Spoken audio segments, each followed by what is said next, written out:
a jaundice check and it's very high, you've always got to think, is there a hemolysis problem, but also, how's the feeding going?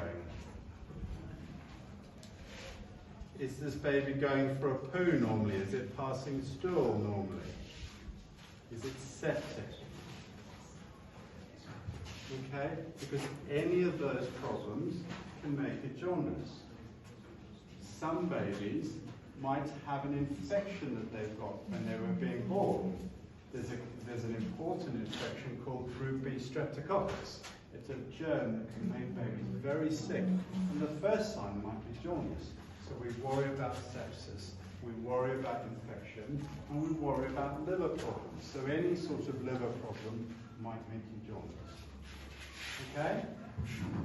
The third group of babies are the ones who stay jaundiced for a long time, what we call prolonged jaundice. It is normal for jaundice to get better after 5 or 6 days. If a baby is still jaundiced after 2 or 3 weeks, that's not normal. Okay? So what I want you to know as clinical officers, as midwives, as nurses, is that first thing, jaundice is normal in the first few days of life. Second of all, severe jaundice worries us for 2 reasons. It makes us think about the cause, and it makes us worry about whether this baby might have brain damage because of the jaundice.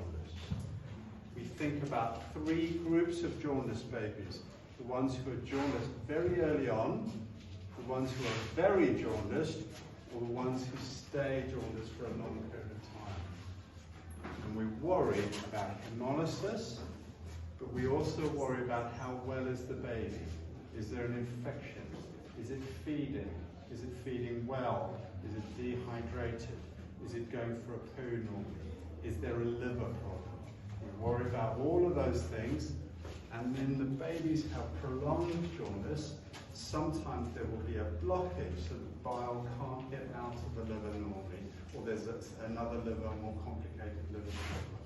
And depending on where you work, the tests that you do will vary. Okay? So if I see one of these babies in Winchester, there's probably about 20 different tests that I have to do. Now you don't have access to all of those tests, so it's silly for me to say you have to do all of these tests. What I can say to you is you need to understand the principles, how we think about this, so that wherever you are working, you can think, this is a severely jaundiced baby. That's not a good thing. What might be causing it?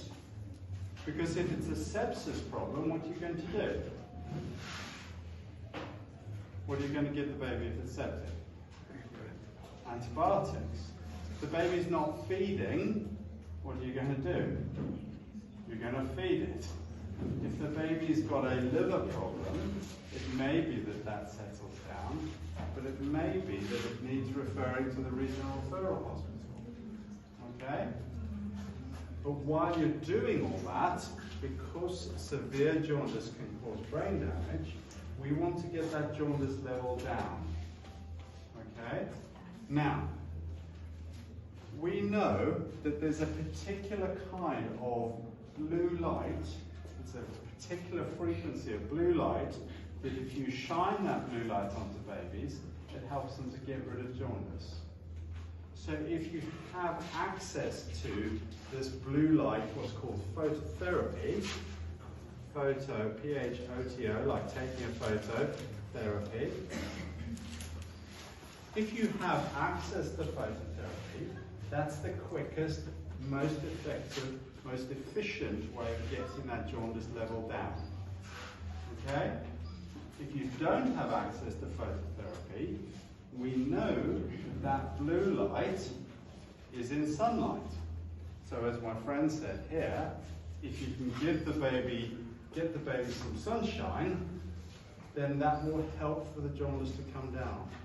The problem is that that particular bit of blue light comes with all the other light from sunshine. And you might, unfortunately, the baby might get sunburned, particularly if it's got pale skin like mine. So you've got to be really careful. If you're going to take the baby out into the sun, you've got to be careful that they don't get burnt and don't get dehydrated. So the best treatment, if you've got it, is phototherapy. But if you've got a seriously jaundiced baby and you don't have phototherapy, ordinary sunlight will reduce it, but you've got to make sure that the baby doesn't get burnt or dehydrated, and you need to keep making sure you turn the baby. Okay? What would you be doing in the clinic? Because you work over the weekends, don't you? What would you be using phototherapy, or what would you be doing with a seriously jaundiced baby? We have phototherapy machine in neonatal unit. Great. That's what we are using in Nebi. Okay. Arua also have. Yeah. That's why I've been telling them, those who are in the ward, they should make sure they go to NICU, intensive care unit. You'll get them there. Because those babies, we take them under intensive care unit. They use that machine, the phototherapy machines. So you make sure you step there so that you can know what doctor is talking. The year one, I remember they were